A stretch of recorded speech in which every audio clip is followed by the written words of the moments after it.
Okay, let's get into some serious Slingshot Dragster nerd stuff. And I'm going to apologize ahead of time because during the course of doing this, I'm probably going to get all kinds of Rain Man on you. It's just the way my freaking head works. But it's not an easy story to tell because it's not really linear. There's a lot of technology, there are a lot of evolutionary changes, and some of them overlap each other.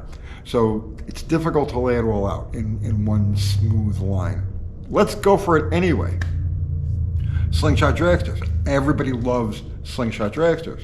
It's the classic, timeless race car silhouette. It's quintessential. And the cars that we picture are from a very specific era, beginning around 1964 and ending 1971. Because by 1972, the transition to rear-engine cars was really underway. Now, the Slingshot Dragster goes back to the 1950s. And you could define it as any car that's got the engine in front of the driver and the driver behind the rear axle. So basically the rear end becomes a teeter point. And when these cars were originally designed, that was the whole point. Just get the engine as close to the axle as possible and get the driver's weight behind the axle, just to push down on it. They were only concerned with static weight distribution, not dynamic weight distribution. Beginning around 1964, and beginning with a Kent Fuller design, actually a car built for Tommy Ivo, the template for what we consider to be that quintessential top fueler took hold, and that's what everything evolved around until the end in 1971. And this particular car actually illustrates a couple of different versions of that evolution because changes were made on this car, and I'm going to get into all of that in detail. I'm definitely going to talk about the rear end. A couple of days ago, Dr. Art came here and he pulled the rear end apart and he shot a video on the things that he had found. So if you want to see that, you go over to Dr. Art's Hot Rod Rehab and he's got the video up. But I want to talk about the rear end mounting, the general construction of the car, and some of the dynamics that were at work and why changes were made. So let's talk about the rear end first, okay? Up until around 1966, the rear end of choice was the Olds Pontiac. Now there were stronger rears around. You had the 9-inch was around, the Dana 60, but the Olds Pontiac fit the bill perfectly for a Slingshot Dragster because of the way the center section was just nice round hump and the driver's legs could fit cleanly on either side of it. That was the perfect rear to use for this. Big, strong, available, cheap. That's what they went with. Beginning around 1966 into 1967, they transitioned to the 8 3/4. This Chrysler. This car was built in 1968, and it was built with an 8 3/4. But there's something interesting here too. You're going to find interesting stuff no matter what you look at on one of these cars. You notice it's got an 8 3/4 center section, but it has Olds Pontiac axle ends. The 8 3/4 has 5 bolts. This is 4 bolts. It resembles the Ford, but you can always tell the difference between the Olds Pontiac and the Ford by the top. The top of the Ford flange is flat, and the Olds Pontiac is round. So they did that because at the time that this car was built, most of the aftermarket parts available for it were based on the Olds Pontiac. So they used the Chrysler center section, but Olds Pontiac bearings, Olds Pontiac brake mounting hardware, Olds Pontiac wheel flanges for the Olds Pontiac bolt pattern. So it's a hybrid rear, it's Chrysler in the middle, and it's Olds Pontiac on the outside. So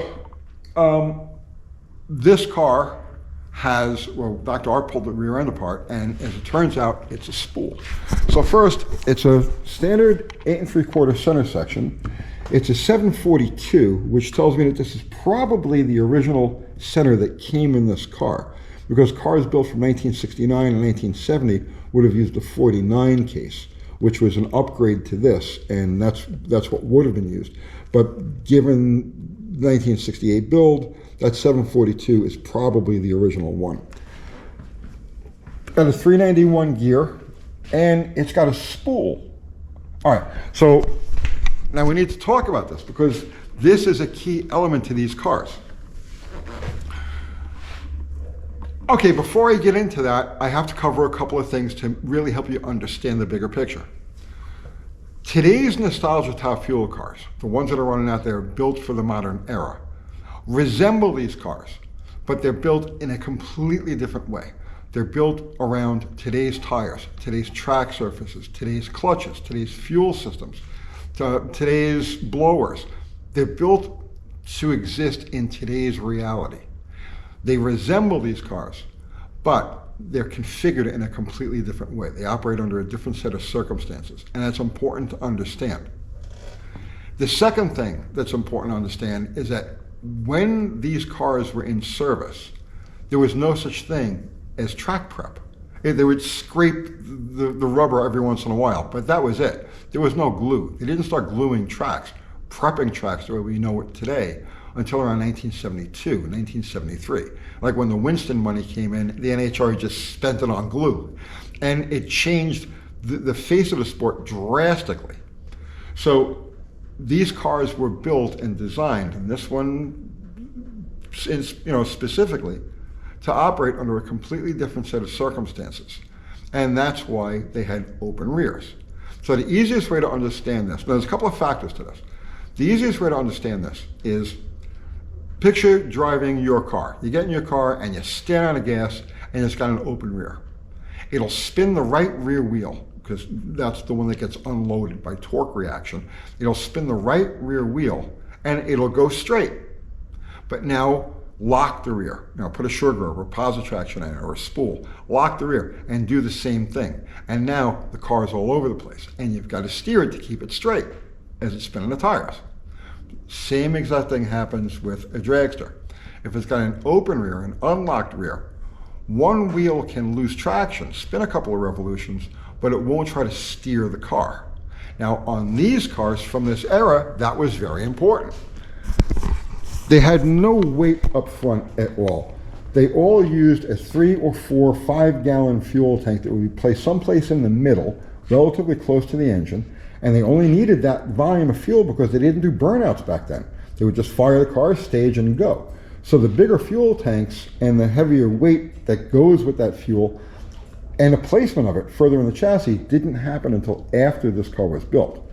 During this period of time, this is all you had to steer the car with. There's no weight up here, and that's the tire you're working with. So now, when this car gets squirrely from behind, it starts going like this. There's not much here to steer the car. They're very light to begin with because the car is accelerating, so they're barely touching the track, if they're touching at all, and they have no scrub resistance. Like any corrective move you've got to make to get this car to go straight from the front wheels, you've got to lift off the throttle and let the wheels settle down before you could turn. Now, with the open rear, one wheel can spin a couple of few revolutions. It gets off into the marbles, let's say, spins a couple of revolutions. It won't try to steer the car from behind. The driver can then pull on the brake. And that was an important element to driving these cars. You always were ready to pull the brake, because that's how you would keep the car going straight. The one tire, and remember, the driver's got a perspective. He's sitting there and he's got in his periphery vision on both sides, he can see each tire. So when he sees one tire cut loose, he'll tug on the brake and then it'll bring that tire in line with the other one. The car will go straight. So without having to completely lift and get the front wheels back down on the ground. Now later on in Slingshot evolution, the wheelbases got longer. They added weight, so this is a 180-inch car, and these cars would come typically out to around 200 inches in the final days. And they would add weight, and they would add airfoils, and they would add all sorts of things, like a bigger fuel tank that would make the car more steerable. But when this car was built, that open rear helped keep it going straight. So this one's got a spool. Now, I'm a little torn about this. In the day, there were a couple of different schools of thought as far as the rear end goes. And I explained why you would want an open rear, or the benefits of an open rear to keeping the car go straight. Also, two other, I know, see, I'm all over the map, getting Rain Man, because I know there's a lot of questions about, well, but doesn't the rear end try to rotate the way it does on a regular car? No, because these cars have no suspension, and the distance between the rear end and the motor plate is so short, and this part of the chassis is so rigid, there's no torque reaction between the engine and the rear end. So the engine's trying to torque up on the left, the rear end's trying to torque off on the right, but because everything is locked together, those two torque reactions cancel each other out. And so it'll want to deliver power to both tires evenly. That's one of the reasons why you can get away with this. Funny cars of the day used a suspension, and they used a full width rear end. Those cars all used lockers and spools the way you would think, but Slingshot dragsters didn't. And actually, come to think of it, Garlitz, when he started developing his version of the rear engine car, which became the template for all of the cars that came after, he insisted on using an open rear in there because he couldn't see the tires and he couldn't see how far out of line that they were. So if he used an open rear, he could sense that the car was moving out a little bit, tug on the brake and bring both tires back into, but he felt that the open rear would be an important element in having the rear engine car go straight. Up to that point, they had been considered to be very squirrely. His breakthrough was to slow the steering down so that he wouldn't overcorrect. The car would come out a little bit and he'd be able to make a standard correction on the steering wheel, but not that much of a move on the front wheels. And also the rear engine dragster had an advantage because there was more static weight on the front wheels. All right, I'm getting off into parts unknown. All right, but you're getting the general idea. So this car was built, remember I said these cars are under constant evolution. There was a technological period of like flux. Everything was always changing, and the cars changed along with them. If you really know these cars and what those changes were, you could spot one that was built in 65, 66, 67, 68, 69, based on certain characteristics. So this car was built post, and it was built in 1968, post slipper clutch or slider clutch, pre-centrifugal clutch. All right, so up until 1966, these cars had just a regular clutch, all right, usually a dual disc clutch, and the driver would just sidestep the clutch, stand on the gas, go. It would spin the tires. That was the standard way. Beginning in 1967, they started to slip the clutch. They put centrifugal weights, they added some centrifugal weights to the fingers of the clutch, and then sprung it very lightly so that when the driver would dump the clutch, it would spin like crazy until the RPM came up, the weights would add grip to the discs, and the car would go. So they went from spinning the tires all the way out to just kind of like hazing the tires a little bit. And that's the era in which this car was built. Now, in 1970, actually late 1969 into 1970, the Crowler Glide came in. So the Crowler Glide, and that's what we're going to use in this car, is a 3-disc centrifugal clutch. When the Crowler Glide came in, the car's launch characteristics changed drastically. They left the starting line much harder, and now they actually had traction. Now, because of that, they needed to reconfigure the driver's position. So up until that point, the driver wasn't really considered to be too much of a bob weight. It was more of a static thing where you wanted to have the driver's weight pushing down on the back of the car. But now once they started accelerating harder with the Crowler Glide, along with some other technological changes, but the Crowler Glide was really the defining point. Cars built in 1970 around the Crowler Glide had the driver raised up, brought forward in relation to the rear end, and raised up higher. And what that did was, it used the driver's upper torso and head, his weight, arms, shoulders, everything that's up there, as a bob weight that would actually push back on the car, lever up on the front, and of course the rear end is the pivot point. So once those cars started launching as hard as they did with the Crowler Glide, the wheelbase went way out. That's when they started going 190, 200, 210 inches. Super long cars. They started hanging a lot of weight off the front and airfoils to help keep their front end down. And again, the driver became a bob weight.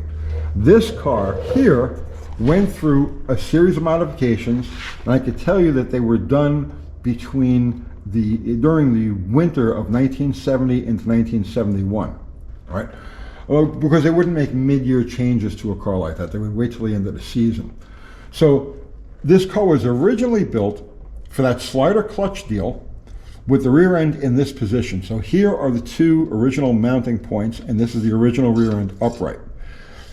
These 4 bolts would have only had 2 when the car was originally built, this one and this one. And you can see the position. So this is 2 inches back and 2 inches down. And what that did was it raised the driver up higher to take advantage of that bob weight. At that point, they probably added significant weight, because they didn't extend the wheelbase, but they probably added significant weight and an airfoil to the front to counteract that.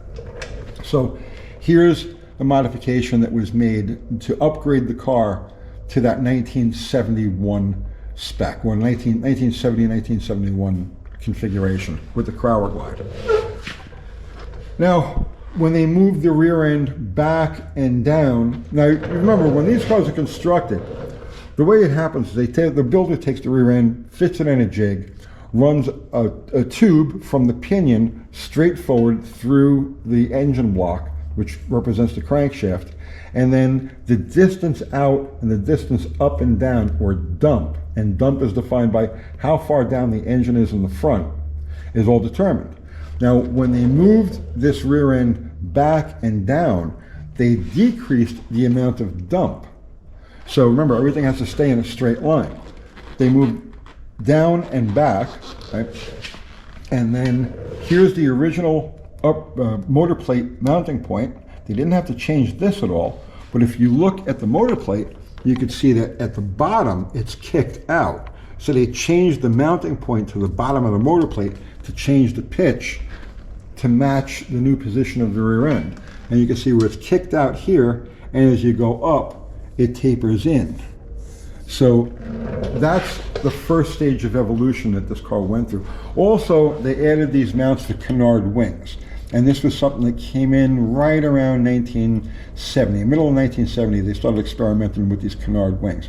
So this car was upgraded, like I said, more than likely over the winter of 1970 and 1971, and that's what was done. Now we have another stage of evolution to this car that's very obvious. So this one was built in 1968 under SEMA Spec 2.2, and that was a new spec in 1968. It was upgraded in 1967 after a couple of not so happy accidents. So this car had to meet SEMA 2.2, which included 58 thousandths wall tubing in all of the roll cage area, thicker roll bar tubing. Lots of different things comprised SEMA 2.2. Now this car, this had a history beyond where it was retired in 1971 as a top fueler. But it's a little, well, it's hard to determine. Most of these cars, when they were retired, either ended up getting cut up or downgraded to, let's say, comp eliminator or bracket cars. Most of them were fitted like with small block Chevys and stuff like that, run with carburetors. But there's no evidence that this car was ever changed in that way. Instead, what we find is an NHRA chassis tag, a Pro Sportsman chassis tag from 1994, which means that this car meets 10.1B. Now, this is something I got caught up in bad. This is like in 1990 when they changed the spec. I had a 1967 Woody Gilmore Flexi Flyer. This car was beautiful, and I built a blown nitro motor for it. This is in 1990, and it was before nostalgia top fuel, as we know today, became a thing. Back then, it was like Jim Davis and a couple other guys on the West Coast that were just dragging these old top fuelers out and sending them, right? And I said, yes, I want to be a part of that. So I had this Gilmore Flexi Flyer, and I built a blown nitro 392 for it. And during the course of me putting the finishing touches on this car, the NHRA changed the spec, and it no longer was legal to run it under 2.2. Now it had to meet 10.1B, which was a funny car spec. Now, this car was built in a different fashion than the Woody Gilmore Flexi Flyer was. This one was updatable to 10.1B, where mine wasn't, without actually rebuilding the whole, from the motor plate back, had to be scrapped. So I ended up getting rid of the car, and that's when I built my fuel altered. But this one made it through. So this car currently meets 10.1B and it's currently certified, well, it's not currently certified, but it will pass a current cert to run over 200 miles an hour. Not worried about that. All of these upgrades were done. So as part of this spec, so this double bay front construction, that's original to this car and it was up to that spec. These blowback tubes to keep the can from getting blown back in the event of an explosion were added on both sides. That's part of it. They added these 2 extra bolts right here. They added this diagonal, which is, it bolts in and bolts out, so you can actually pull the rear end housing in and out if you have to service it that way. But this had to be added. They had to add these kidney bars, and as well as this one right here. So that's all to meet the 10.1 spec. You see there's a splice over here and a rosette weld, and that was part of it also. There's a spec, the distance between the seat upright, they consider this the seat upright, and the front hoop of the roll cage has to be within a certain distance. I believe it was 3 inches. You had to have this double walled, so they wanted a piece of tubing inside of here. The chassis, when they do the sonic test for the thickness, won't pick up that second wall. So the inspectors wanted to see a rosette weld. They wanted to see a splice and a rosette weld in this area. And so this has been updated in that way. It has that inner tube. There was another way you can get around it. If you didn't want to do this, you could have added another upright right here, and that would upgrade. But this worked out for this car. What else was done? Well, you get the general idea. The car was upgraded to what I believe could be even a 10.1C, but I believe this was upgraded to 10.1B, and in that case, it's good to go 200 plus miles an hour. We can get a chassis cert on this car. And I've been over the chassis, and there's nothing questionable. It's all good. There's nothing cracked. There's no real distortions or weirdnesses or anything like that. So I have no problem, I have no hesitation about sending this car. It's a safe car. So, oh God, I know there's other things I wanted to talk about. There's so much, but I guess we'll pick up in future episodes. Because next time around, we're going to get into the clutch. We're going to use a 3-disc Crower glide on this thing, which is how this car was set up. And like I said, I'm going to put this together with the spool. For now. Running these cars in an open rear isn't just taking a standard, normal, open 8 3/4 center section and bolting it in, with the spider gears and all. There's a whole process as far as treatment of the gears and the shaft, shimming the gears. They had to be shimmed to just right, because you don't want to just freewheel. There had to be some resistance there. There was actually a guy that went by the name of Major Cooksey, who is a racer in Dallas, Texas, that was the go-to guy for Chrysler 8 3/4 center sections in top fuel dragsters right up until around 1972. So I've never set up one of those. I've never actually had my hands on one. I have an idea what was done, but rather than screw around with something that I'm not familiar with, I'll just start with the spool. If it's drivable, if the car goes straight, and we'll only know that when we go out and actually try to run it, and Jeff doesn't have any problems steering the car, then we'll stick with it. If there's a problem, then we'll look and see what we're going to do with that. So that's the latest on Project Top Fuel. You think I'm bad with dragsters? Don't ever get me started on funny cars, because like, I'll see you tomorrow.